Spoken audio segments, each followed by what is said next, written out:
You need to start? I'll continue. Okay. So على كل حال حتى هي صح أجائلك بنولينيا وقت بدن بلقى برنكرة تاريخ الصوماليات إيو وقت جا سموكتها وقت جا على كلاقاتي إيو لكن طبعا هي صح على كنا عاد بكروه برنيهم. بتكمل أي شك. أنا جو واحد عاد وجعل هاي ما هو بو إن ضد إن يقانين لكن ما عندك بقاري تشرسي أنا قعدت ما لهي موقتها سو على كل الواحد تري وسمكو دلاye alang kanau saran Somaliodan kala so'i maino dane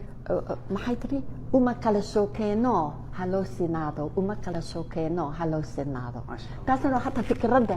ma kuruux badan tahayna waa dacad bay ahaayeen dadka waqtigaas zuruufta baa xun okay zuruufta taban isticmaalka waxay ka tageena wax badan oo xun يعني دابدين طبعا حتى السياسيين في صوماليا حالكودا اوكي تاسبا مركا لو كان شيء كذا كرنا يعني مركا هذا ايماتك كان انت مد يالك وانت صوماليا حتى الصومالي موقت لما كل من وايو واحد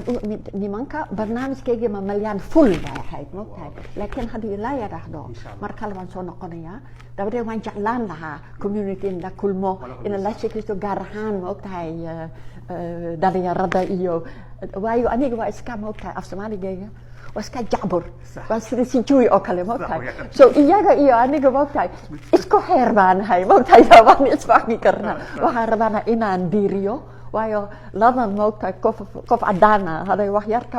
baran karto idinkuna waad si baran kartaan moogtahay Soomaali baad tahiin waad maqlaysaa af Soomaali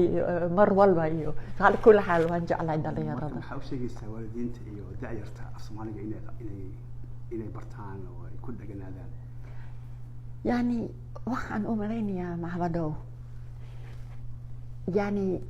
dhalinyaradii in badan way fahmaan af Soomaaliga laakiin